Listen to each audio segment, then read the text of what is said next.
Olá, cursistas! Seja muito bem-vindo, é um prazer estar aqui com vocês. Continuaremos a trajetória de aprendizagem da disciplina de Análise de Riscos do curso Técnico em Segurança do Trabalho, módulo 3. Mais uma vez, peço que estejam munidos de papel e caneta para anotarem as dúvidas em nossos fóruns Tira Dúvidas, caso surjam.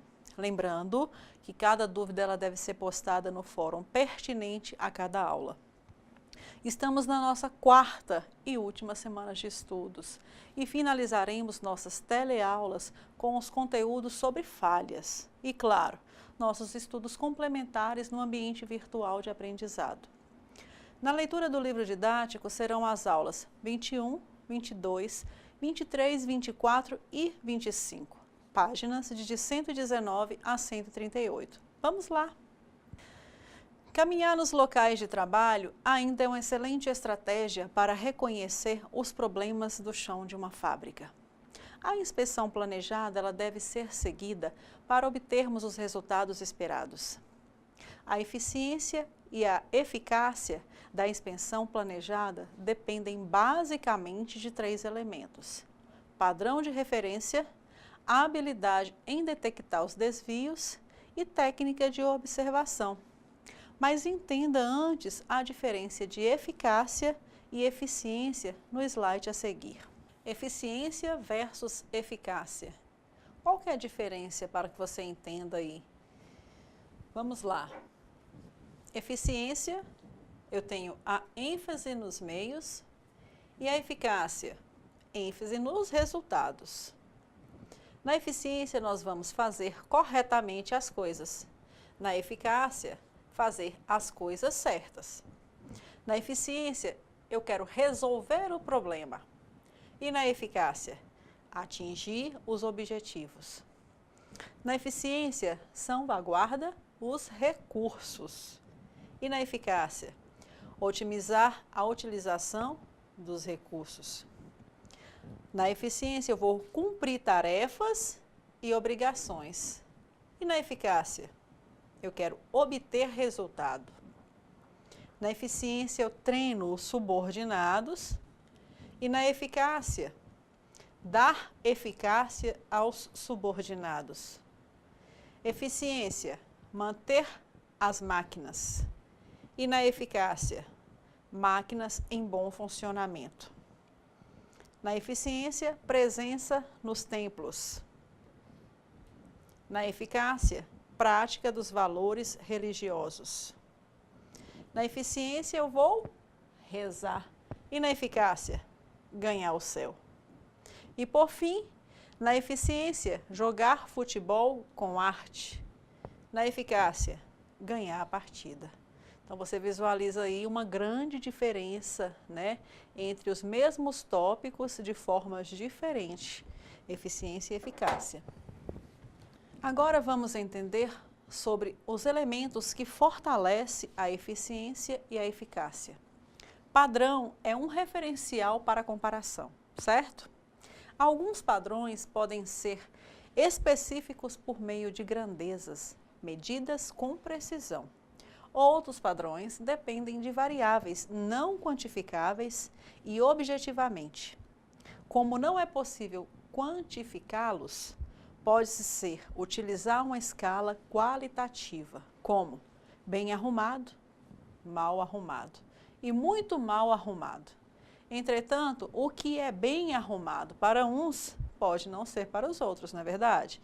Pois padrões dependem da cultura e são variáveis o tempo todo. Uma pessoa que entra no local mal arrumado para o seu padrão cultural fica chocada no primeiro instante. Com o passar do tempo, ocorre uma acomodação. A pessoa se acostuma e passa a considerar normal o ambiente que ela viu anteriormente. Mesmo nesses casos, é possível criar padrões que não estejam apenas na mente das pessoas. Utilizam-se fotografias, filmes ou instalações padrão que possam ser visitadas. Imediatamente antes da inspeção, os inspetores devem observar o padrão, formando assim uma representação mental mais viva para a comparação. O importante é destacar que a habilidade em detectar desvios pode ser melhorada por um treinamento, sempre. O treinamento em primeiro lugar. Um exercício interessante pode ser utilizado para melhorar a capacidade de percepção. Quer ver um exemplo? O jogo dos 8 erros, ou 7 erros, se assim for. Ele consiste em observar figuras praticamente iguais. Esse jogo ele aguça a capacidade de observar desvios em relação a um padrão de referência. No caso de observação em equipe, o exercício ele tem um efeito adicional que chega a ser mais importante do que o básico. A descontração da equipe que favorece a comunicação e tem efeito sinérgico sobre a capacidade de observação. Vamos testar nossa habilidade aqui no slide. Jogo de 8 erros. Se você analisar esta figura, você consegue identificar os 8 erros que tem na figura? O que você acha aí? Tem alguma coisa anormal para você? Continuando. Você consegue pontuar todos os erros dessa cena? Um escritório, nós temos aí um trabalhador, está realizando o seu trabalho, nós temos um outro computador, e aí? Pois bem, posso responder? Ok. Vamos lá, vamos observar então a próxima cena. Consegue agora identificar os erros? Olha só, nós temos no item 1, está colocado de forma incorreta. O item 2 não é padrão para esta empresa. O item 3, backup 1 e 2, enquanto aqui no item 1 só tem um backup. No item 4, nós temos uma xícara de café num local inapropriado. No item 5, em comparação com o outro anterior, o que a profissional está fazendo? Jogando cartas. No item 6, nós temos aí um fichário ligado a uma tomada. Então, olha o fio aí passando por fora. O risco de acidente de trabalho aí é grande. No item 8, nós temos gavetas abertas. E aí? Se você comparar esta cena com a anterior, você consegue agora, de forma criteriosa, identificar os erros desse jogo de 8 erros. Ficou claro? Viu só? A inspeção planejada do ambiente de trabalho, ela requer técnicas que identifiquem agentes, condições e comportamentos que tenham perigos associados. Uma técnica bastante eficiente e eficaz, que posso destacar, baseia-se na observação do objeto de estudo segundo uma lista de verificação com o tipo de agentes agressivos e energias agressivas. Identificam-se agentes agressivos, fontes imediatas e contribuintes energias agressivas. Sistema de contenção, agentes de ruptura, possíveis alvos de vulnerabilidade, possibilitando a explosão de sistemas de controle de emergência. Lembrando que para cada fato de risco deve ser identificados também os agentes promotores e redutores.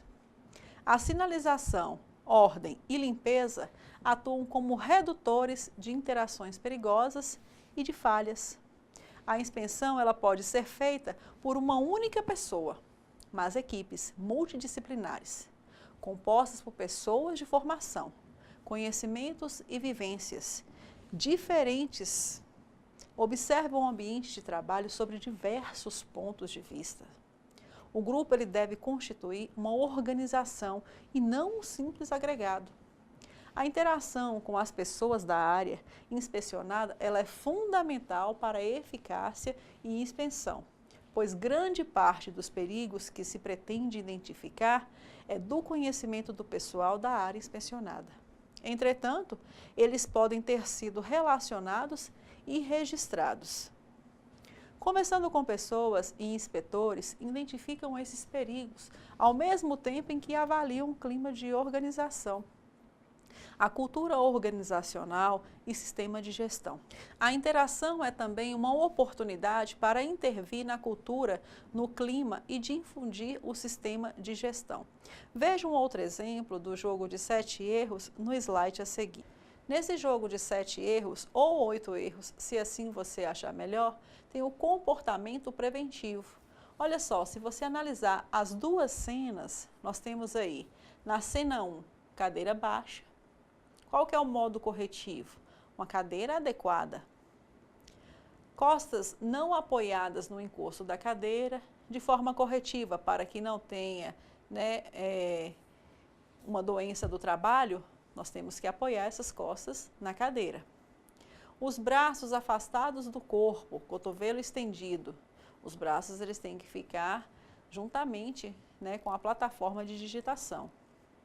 O monitor alto. No outro caso, o monitor tem que ser acessível às vistas de quem está operando. Os olhos, campo de visão, muito próximo da tela. Tem que estar distanciado, nesse caso. A falta de espaço para acomodação das pernas. É preciso que essas pernas elas tenham apoio, para que não cause um desconforto para esse empregador. E por último, o mouse ele deve estar junto ao teclado. Então, se ele está junto ao teclado, ele está causando o que aí? Um cansaço, uma fadiga para esse trabalhador. Então, ele tem que ficar um pouco distanciado para que o trabalhador ele tenha mais conforto no seu trabalho, certo? A inspeção planejada deve, portanto, ser registrada em formulário com campos para registrar perigos identificados e medidas de controle de riscos recomendadas. A inspeção planejada ela exige conhecimento técnico, experiência e perspicácia na sua aplicação. A definição do foco, objeto a ser investigado, deve preceder a inspeção planejada. Nesta inspeção, é desejável que se ouçam os trabalhadores, que podem fornecer informações valiosas. Ouvir esse trabalhador é importante. Em outras palavras, a inspeção planejada ela identifica agentes agressivos e os meios de controle, ok? Você sabia que registrar e analisar acidentes não são tarefas fáceis no dia a dia de uma empresa? Com exceção de acidentes mais graves, não é mesmo? Trata-se de uma mudança de comportamento e uma nova disposição para controlar os riscos. Neste contexto, o registro de ocorrência e a análise de ocorrências, geralmente apresentada num relatório de análise de ocorrências, são ferramentas de identificação do perigo e a avaliação de riscos. O objeto ele pode ser a organização do sistema ou de uma atividade. O foco é tudo que se tenha desviado da normalidade. Bem, no caso da ocorrência ser estática, posso afirmar que ela é constituída por um estado anormal, adinâmica, e quando é constituída por fatos, movimentos, sendo que pelo menos um deles tem característica de anormalidade. As ocorrências estáticas, elas são detectadas por inspeções. As dinâmicas só são detectadas se relatadas, pois as cenas se evaporam. Se não foi relatado, nada tem. Na verdade, o objetivo principal da análise de risco é detectar o risco antes que se manifeste como fato real. As ocorrências anormais nesse caso, que incluem incidentes ou acidentes de pequenas gravidades, são mais frequentes e por isso são mais úteis para fazer interferência do risco do que contém acidentes do que a gravidade. A eficácia do sistema de registro é a análise da ocorrência e dependem de integração com os demais instrumentos do sistema de gestão de riscos. Por outro lado, todos os instrumentos do sistema de gestão, eles devem ser reavaliados em função das ocorrências, certo? Em se tratando de método, é praticamente impossível registrar sem analisar. Todo registro implica em análise. Quando falamos em análise, estamos nos referindo à aplicação de algum método ou técnica especial. Não é recomendável aplicar técnicas que requeiram recursos muitas vezes escassos para efetuar análises detalhadas de todas as ocorrências. É mais prático registrar a maior parte delas e selecionar algumas para análise do que não registrar. Diversos critérios eles são utilizados para definir que ocorrências requerem análise mais profunda. Como parâmetro, nós podemos escolher os riscos, os danos ou as perdas. O risco, ou seja, o dano esperado, é um parâmetro melhor que o dano verificado em determinada ocorrência, pois o caso ele pode produzir resultados muito afastados da média. Assim, uma ocorrência que não produz danos pode ter um elevado dano esperado. Por outro lado, para que você compreenda, ocorrências que causam danos graves podem resultar de riscos que não requerem medidas adicionais de controle, como é o caso de uma pessoa que sofre queda ao caminhar sobre um piso normal e bate a cabeça contra uma parede. O dano esperado aí é associado à atividade de caminhar sobre o piso. Ela é muito menor do que o verificado e as medidas adicionais que a empresa pode criar de controle desses riscos, elas não justificam para a empresa, vez que não seria viável revestir a parede com material amortecedor para quando alguém cair, se cair. Sobre o método dedutivo. Parte-se de um evento topo, onde a ocorrência procura identificar as causas. Esse processo ele tem 3 etapas. Vamos visualizá-la pelo slide para que você entenda. Método dedutivo. Coleta de informação. Nesse caso, visita ao local da ocorrência, filmando e tirando fotos, entrevistando pessoas e consultando dados técnicos. Então, é feita uma realização aí de visita no local, onde a pessoa irá detalhadamente observar o que ocasionou aquela falha. Na análise da ocorrência, tem base nos dados coletados. Então, tudo que foi coletado vai ser agora o quê? Analisado criteriosamente. Esse método dedutivo, ele trará conclusões e recomendações às medidas de controle de risco. Então, após analisar a cena, ter fotografado o ambiente, coletado informações com as pessoas que visualizou, foi analisado por uma equipe todo aquele processo, agora sim, vai criar as medidas de controle de risco para que não ocorra novamente esse acidente. Agora lembre-se, os conceitos básicos e a teoria das falhas, elas são fundamentais para a boa análise. Também são úteis formulários específicos, contendo campos para registrar histórico, agentes agressivos, eventos danosos, alvos, danos, perdas, perigos e até mesmo medidas de controle. A grande quantidade de incidentes ou quase acidentes nas empresas pode e deve ser investigada pelo registro e análise de ocorrência, que por tratar-se de método rápido e econômico, permite perceber alguma anomalia ou desvio nos processos de trabalho. Em outras palavras, o registro e análise de ocorrência, ela permite a criação de banco de dados e histórico das anomalias existentes na empresa. Traz a cultura do registro e informação por parte dos trabalhadores, também aos gestores, que dará maior visibilidade aos riscos acidentários. Na teoria das falhas, quando o componente de um sistema executa inadequadamente uma função ou deixa de executá-la, dizemos que esse componente falha. O componente ele pode ser um homem ou um equipamento, os quais são elementos ativos no sistema. As falhas são fatores de riscos e, na quase totalidade dos casos, os acidentes ocorrem devido a algum tipo de falha. Portanto, é necessário identificar possibilidades de falha e adotar medidas para eliminá-las, reduzindo sua frequência ou neutralizar os efeitos. A teoria de falhas é uma ferramenta essencial e a análise das ocorrências anormais.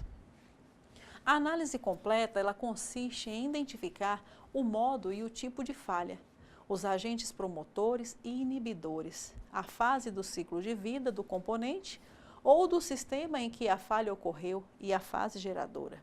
Sendo assim, a análise de falhas ela pode ser feita em duas situações totalmente distintas. A primeira é feita após a emergência. Tudo que poderia ocorrer já ocorreu.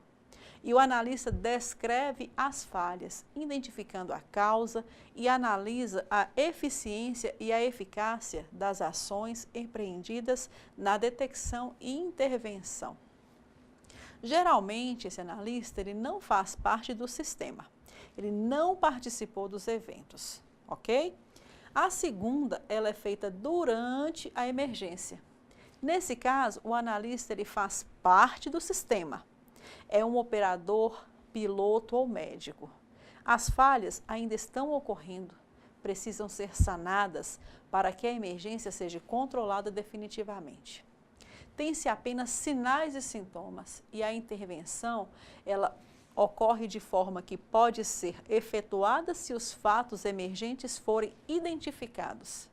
Mas que fique claro, há pessoas que têm ótimo desempenho na primeira situação, mas péssimo na segunda, podendo inclusive ficar paralisadas. Sobre os modos de falha, um componente qualquer, homem ou equipamento, pode falhar. Destaco então 5 modos importantes para a sua observação. Falha de omissão, quando não executa ou executa apenas parcialmente uma intervenção-tarefa, função ou passo. Falha 2, que seria uma falha na missão, quando executa incorretamente uma intervenção, tarefa, função ou passo. Uma falha 3, falha por ato estranho ou estranha, quando executa uma intervenção, tarefa, função ou passo que não deveria ter sido executado. 4, numa falha sequencial, é quando executa uma intervenção, tarefa, função ou passo fora da sequência correta. E, por fim, a falha temporal. É quando executa uma intervenção, tarefa, função ou passo fora do momento correto. Vale destacar que no conjunto das falhas, a falha humana, ela tem um destaque especial. A quase totalidade das falhas pode ser atribuída de uma forma ou de outra a fatores humanos. Você já tinha pensado nisso? Por essa razão, deve-se analisar com mais cuidado as falhas humanas. Podemos então classificá-las em 3 tipos: técnica, descuido e consciente. A falha é técnica quando cometida por falha de meios adequados para exercer a função. Os recursos inexistentes ou são mais inadequados à relação homem-sistema que não é adequada. O homem falha porque não sabe ou não pode fazer de maneira correta. A falha técnica tem grande probabilidade de continuar se repetindo se as condições não forem modificadas. Veja um exemplo no slide. Nós somos todos parte de uma mesma engrenagem. Para que você compreenda agora essa fala anterior, se você observar, a posição das pessoas nessa engrenagem, você concorda que a falha humana ela está presente em maior parte dos sistemas? Então, nós não vamos deixar essa engrenagem parar. Com trabalhadores produzindo mais e melhor, as empresas ganham com mais qualidade em seus produtos e serviços. As empresas que possuem produtos e serviços com mais qualidade têm a preferência de consumidor e a admiração da sociedade. E, por fim, com saúde e segurança no trabalho, os trabalhadores produzem mais e melhor. Concorda que é uma engrenagem? Se uma peça dessa falha, o sistema tem que ser revisado. É o antigo modelo PDCA. Verificar a todo momento onde há o defeito, tem que há correção. Nesse quesito, se você observar sobre a falha técnica, olha só essa charge que interessante. Chega o trabalhador desesperado, ele vem questionar para o seu chefe a seguinte questão: a máquina triturou o Zé. Qual que é a preocupação principal aí desse gestor? Que tragédia, a máquina parou de funcionar?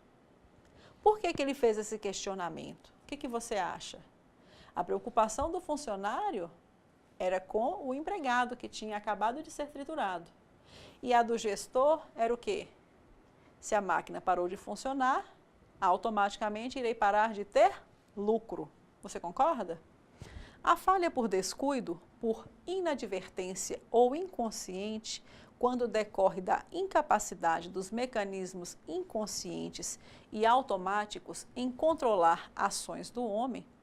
No caso, o homem tem todos os recursos e ele atua de forma correta em um grande número de vezes, mas esporadicamente vai ter uma falha. Essa é a característica da falha por descuido.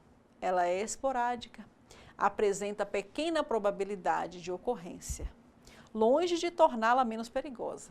Essa característica a transforma num dos mais traiçoeiros fatores de risco, levando as pessoas a um estado de perplexidade, a partir do qual não resultam ações eficazes.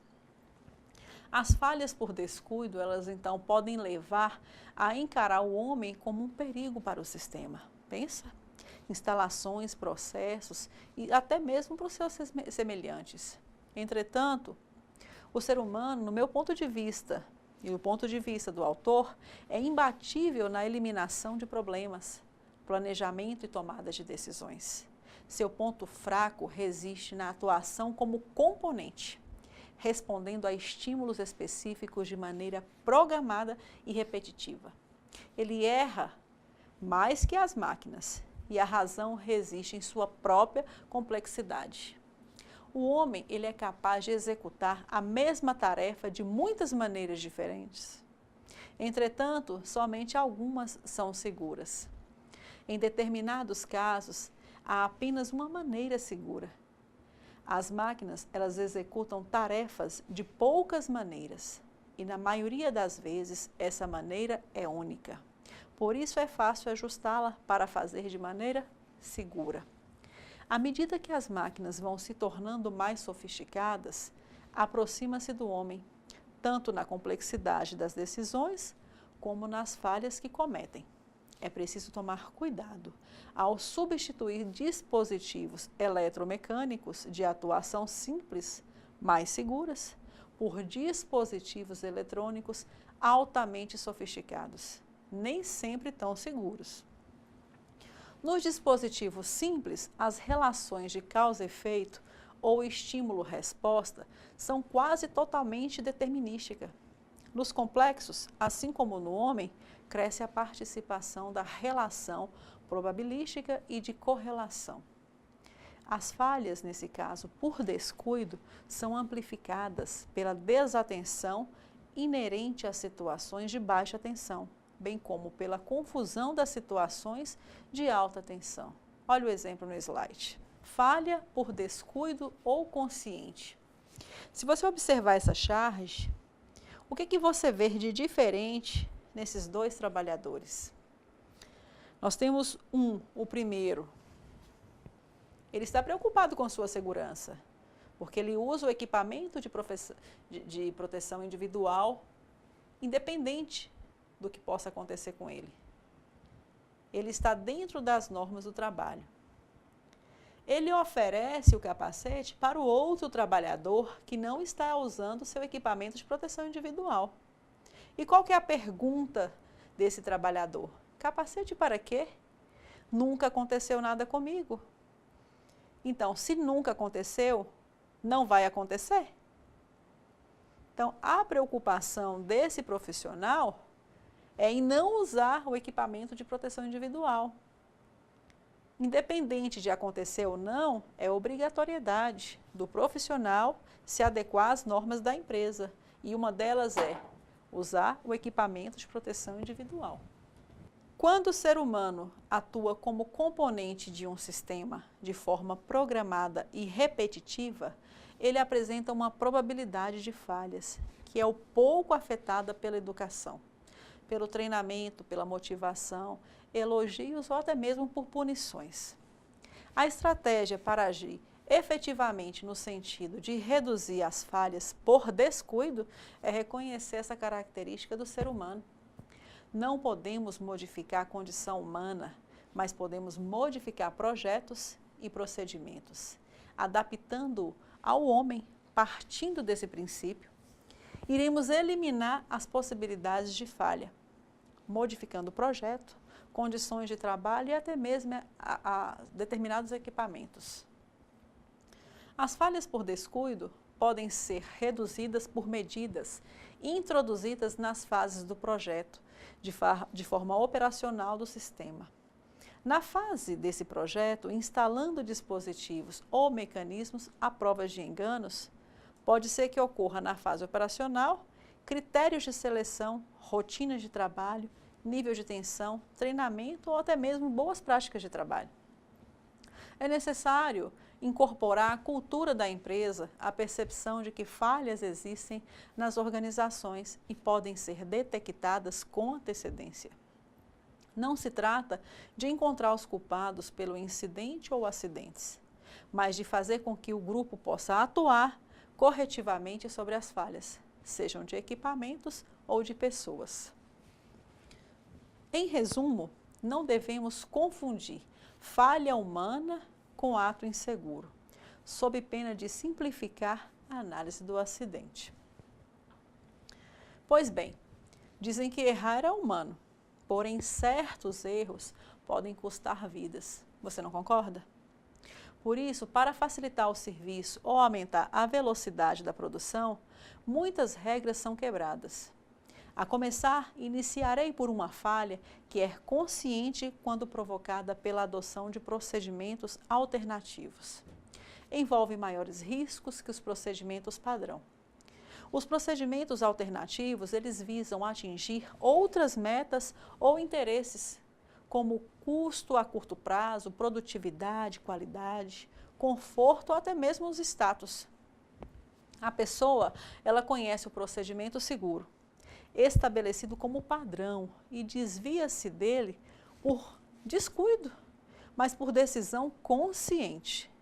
Quem comete a falha não quer necessariamente produzir danos ou perdas.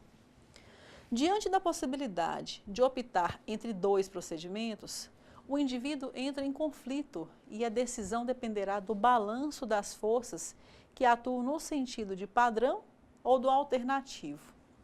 Entender essas forças e suas intensidades é fundamental para analisar o tratamento das falhas conscientes. A intensidade aparente de uma força, ela pode ser diferente da real. No entanto, por meio de uma linguagem não verbal, muito mais enfática do que a escrita ou falada, transmite suas prioridades. Muitas vezes essas falhas conscientes apresentam a característica de estabilidade. Nisso, elas se parecem com a falha técnica. A diferença está no fato de que a falha técnica, o indivíduo não faz bem porque não pode ou não sabe, e assim, de forma consciente, não faz bem porque não quer. Quando nós referimos ao mecanismo da falha consciente, nós verificamos que essa resulta da tomada de decisão na escolha entre os dois comportamentos falados anteriormente. O comportamento seguro, ele consiste em adotar o procedimento padrão de menor risco. Já o inseguro, ele consiste em adotar um procedimento alternativo de maior risco. Comportamento é um ato observável, que pode ser filmado, registrado e mensurado. Entender os mecanismos que controlam as falhas conscientes é entender os mecanismos que controlam o comportamento humano. E para evitar as falhas, nós precisamos saber como controlar o comportamento humano. Você sabe? Enriquecendo essa fala anterior, eu posso afirmar que há 3 fatores que controlam o comportamento: a atitude, a consequência do comportamento e a cultura organizacional. A atitude é a predisposição interna do comportamento. É um conjunto de pensamentos e sentimentos que resulta de diversos fatores, como valores, crenças, afetos, conhecimento e até mesmo o próprio comportamento. As atitudes, elas geram comportamentos, mas comportamentos também geram atitudes. Se uma pessoa age de determinada maneira ao longo do tempo, ela tende o quê? A desenvolver atitudes conscientes com a ação. O mecanismo de controle do comportamento pelas consequências, eles também têm 3 elementos: antecedentes, comportamentos e a consequência. Os antecedentes são efetivos para disparar o comportamento, à medida que predizem as consequências. O poder de um antecedente está diretamente ligado à história de sua capacidade de predizer a consequência.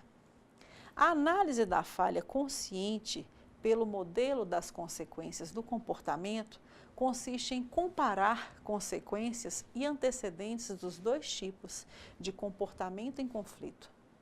E as medidas de controle, elas consistem em adicionar consequências certas, imediatas e positivas ao comportamento seguro, consequências certas, imediatas e negativas ao comportamento inseguro, e antecedentes que tenham efetiva ligação com as consequências. No quesito da cultura organizacional, saiba que esta exerce uma influência sobre o comportamento. Já tinha pensado nisso? O indivíduo ele tem necessidade de ser aceito e aceita o comportamento do grupo. A influência da cultura organizacional também pode ser analisada à luz do modelo das consequências do comportamento, pois contrair essas regras culturais, elas trazem consequências certas, imediatas e negativas para o indivíduo. Quando o procedimento padrão é incorporado à cultura da organização, quem o descumpre sofre o efeito das consequências certa e imediata. A desaprovação dos colegas, não é verdade? Já tinha pensado nisso? A força cultural é poderosa, porque está em todos os lugares, atua o tempo todo. Veja um exemplo no slide, para que você entenda. Comportamento seguro. Ao analisar esta cena, o que você entende como comportamento seguro? Eu tenho algumas perguntas na sequência de suas respostas. É usado o mesmo ciclo, o ciclo do PDCA, e a pergunta principal do comportamento seguro é: qual é o trabalho a ser feito? Compreender. Você concorda? A outra pergunta principal do sistema: como o trabalho é feito? E sua respectiva resposta: projetar. Outra pergunta principal do sistema: como deve ser feito? Com sua respectiva resposta: decidir. Você percebeu que o comportamento seguro, ele está alicerçado por perguntas e suas respectivas respostas. Então, dentro desse contexto, você tem uma pergunta, mas você tem que responder essa pergunta. Se não tem resposta, essa etapa tem que ser revisada. Ok? Para justificar, quero que fique claro que o tratamento das falhas consciente é feito aumentando o valor do comportamento seguro, o que torna fundamental alguns pontos. Estabelecer com clareza padrões e objetivos que devem ser realistas para evitar que sejam desmoralizados pela prática. excetuando-se o caso particular do dano almejado. A falha consciente, ela consiste em assumir o risco maior que o tolerado pelos padrões estabelecidos.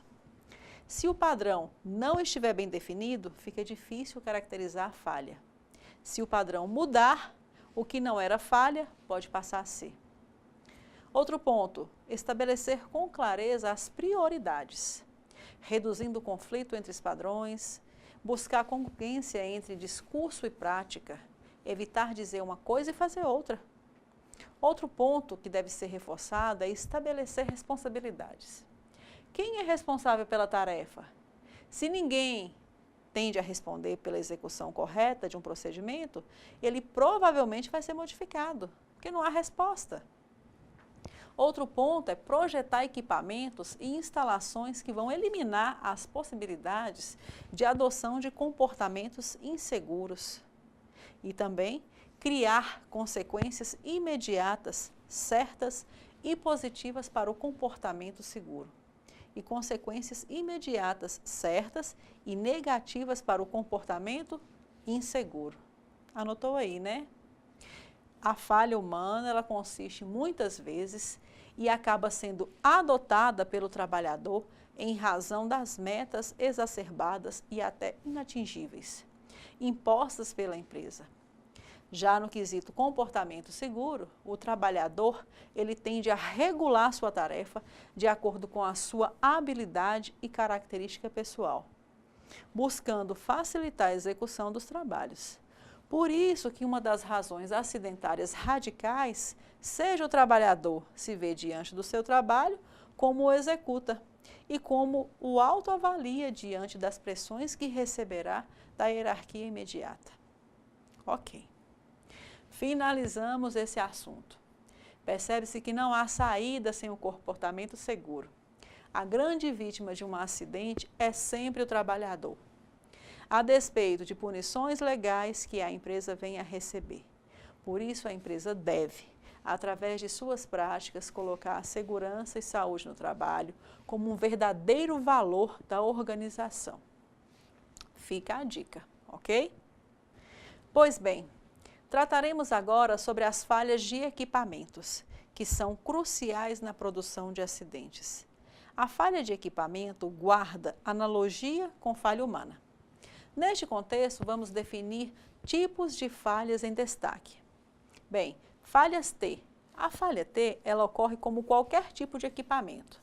Alguns equipamentos não são capazes de exercer a missão requerida, o que pode ocorrer nos casos de o equipamento não estar projetado para a função, as condições de trabalho são diferentes da do projeto e o equipamento está num estado falho. Já ao se tratar da falha D, eu quero que fique claro que o equipamento tem capacidade para exercer a função e exercer bem na maior parte do tempo. Mas a falha esporadicamente, isso pode acontecer em dois casos, em que o equipamento ele tem componente cujas falhas não se manifestam de forma permanente e alguma condição de trabalho varia esporadicamente em equipamentos que exercem funções que envolvam a transmissão de sinais, como os fios, transitores, válvulas eletrônicas. Já no caso da falha C, por analogia com a falha consciente, demonstra que o equipamento tem capacidade para exercer a função, mas sistematicamente a exercer de modo falho. Esse tipo de falha ele ocorre, por exemplo, em válvulas de controle de fluxo que trabalham sob comando de controladores. Quando tratamos de falhas de causa comum, a confiabilidade de um sistema pode ser aumentada pela utilização de elementos redundantes.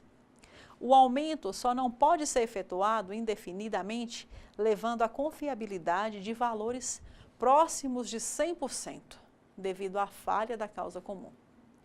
Esse tipo de falha ele resulta da ação simultânea de agentes promotores de falhas em todos os elementos redundantes, reduzindo ou mesmo anulando o aumento pretendido na confiabilidade. Quando me referi a elementos redundantes, a redundância nesse contexto significa proteção múltiplas que se reforçam mutuamente. Mesmo havendo ruptura em uma delas, as demais mantêm a proteção. A falha de causa comum, ela torna redundância inócua e é um fim dominante na confiabilidade de sistemas de alta confiabilidade. Os métodos que tratam das falhas de causa comum são cansativos e exigem extensas listas de verificação. Com isso, acabam não sendo conhecidos ou aplicados a não ser nos sistemas de controles de riscos altamente sistematizados, como no caso das áreas da aeronáutica ou nuclear. Ficou claro? As máquinas e equipamentos são imprescindíveis nos dias de hoje. Você concorda? Então, é impensável imaginar que empresas não poderiam ter tais aparatos. Certamente, o mundo não seria o mesmo sem as máquinas ou equipamentos.